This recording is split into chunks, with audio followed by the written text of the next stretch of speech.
All right. Good morning, good evening, good afternoon. This is just something I've had several questions lately. So I wanted to answer those if I'm capable of doing this correctly, then this will probably stay up. But I wanted to answer, like I said, some of these questions publicly.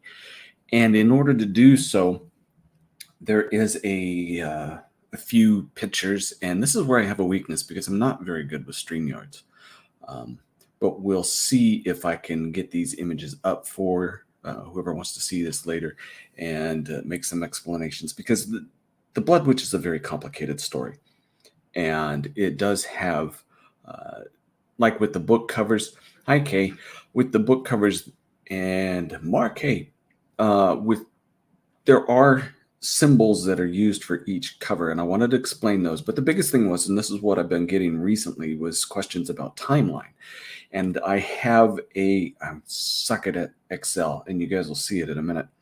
But I do have a timeline established, which will show you where the book settings are and how things work. But first off, hey, Laura, let's go ahead and see if I could do this properly.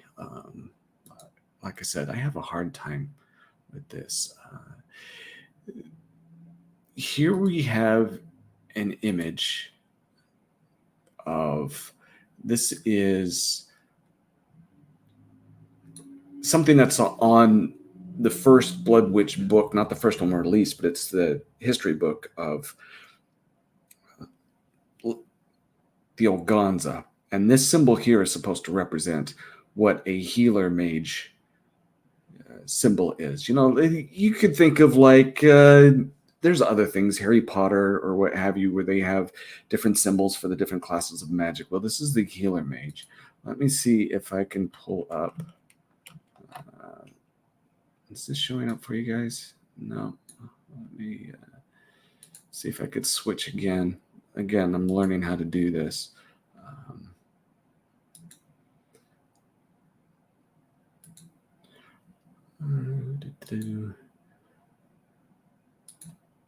There we go. This one is Deathwind, and it was my creation. But this is the image that is on the front of the Blood Witch. Reason being is because one of the major reasons that the world is upset at the time is because of a Deathwind, and that's why that one's there. The other two, let's do this again, and this image here that's coming up. This is the Nature Caller. This one will be on Ellie because it's a Nature Caller that we have issues with. And if you guys know the story, we'll catch that.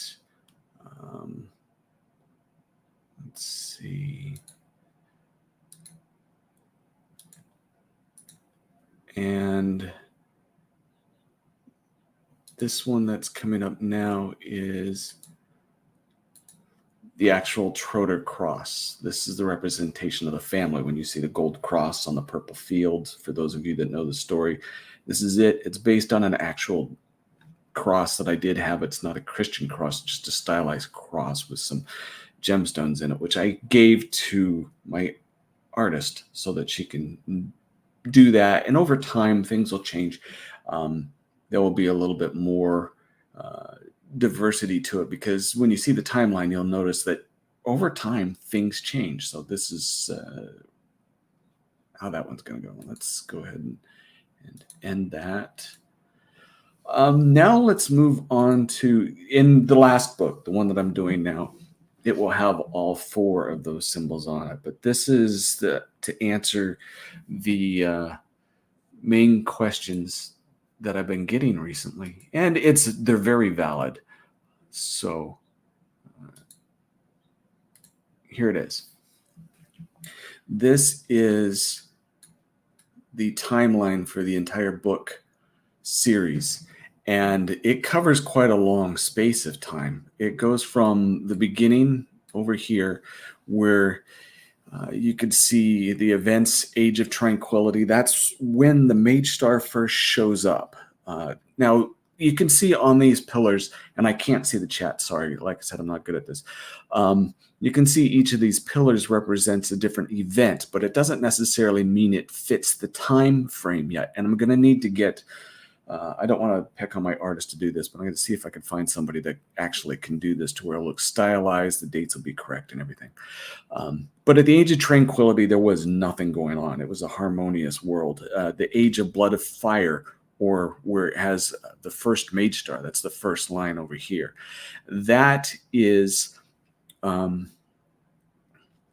when the Mage Star shows up and then mages hit the planet, but it also causes some catastrophic events for the world. And for the next 7,000 years, you can see the clan wars. That's when humans tried to start figuring things out. During that period, in the book of Andros, you have Va Hanoi, who's born. This date is wrong. Again, I'm still trying to figure things out with here. That I thought I had changed it. It should be 3,501 or 500, somewhere around there. He wasn't very old. He's about 50 years old, and this makes it wrong. This date here with Melanai, when she dies, that is correct. Again, that's from Andros. And in each one of the books, there is a little creature that makes brief appearances. He's more heavily shown in The Blood Witch, and it'll be a little bit more in Legends of the Trodaire, what I'm starting to share with you guys now.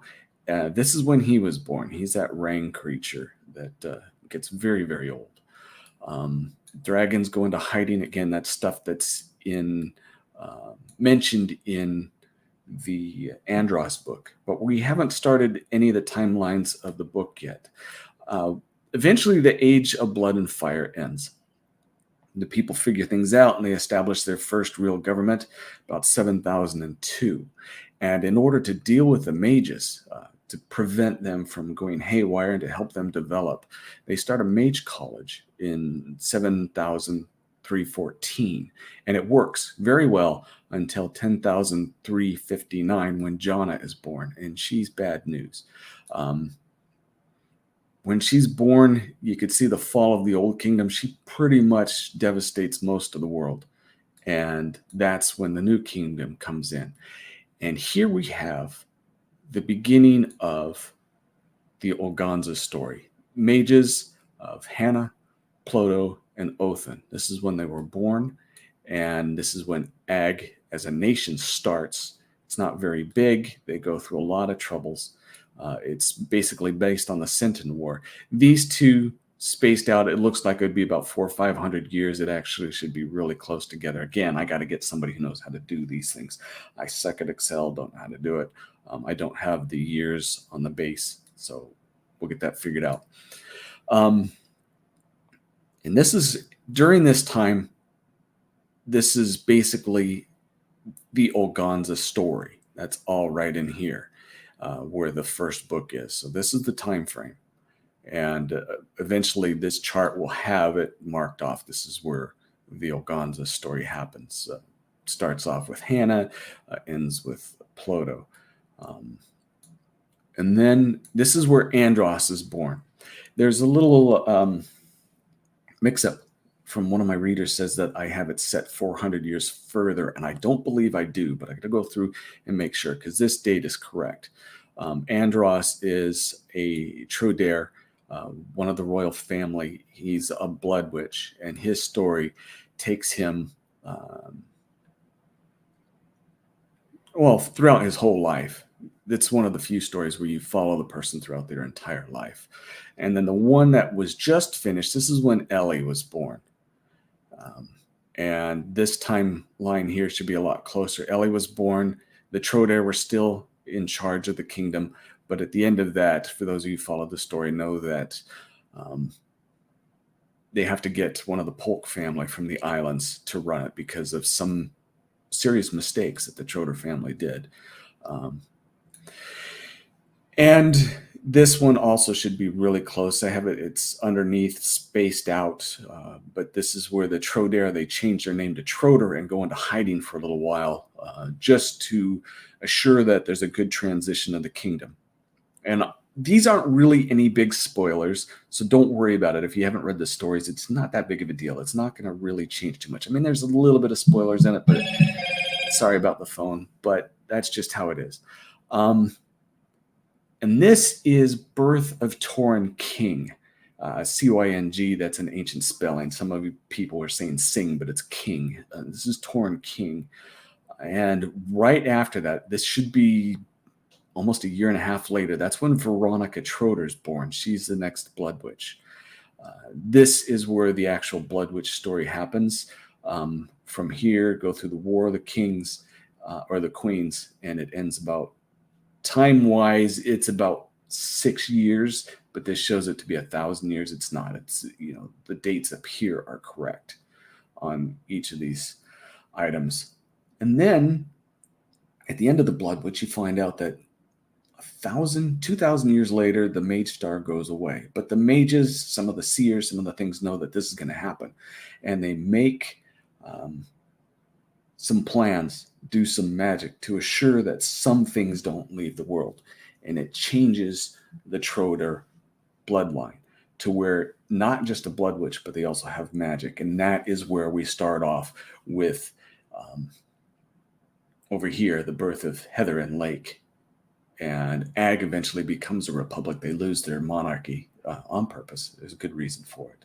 I'm not going to get into it. There's different stories around here that if I ever felt like coming back to it, I could do it. And then, big spoiler, not really, but the Mage Star actually shows up. One thing that I had, let me go ahead and stop sharing this. One thing that I had a problem with, where was I going with that? It had to do with one of the editors, I guess. That couldn't have been that important. No, it wasn't.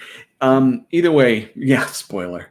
Don't worry about it. No, none of those, anything I shared with you on that timeline really isn't too much of a spoiler.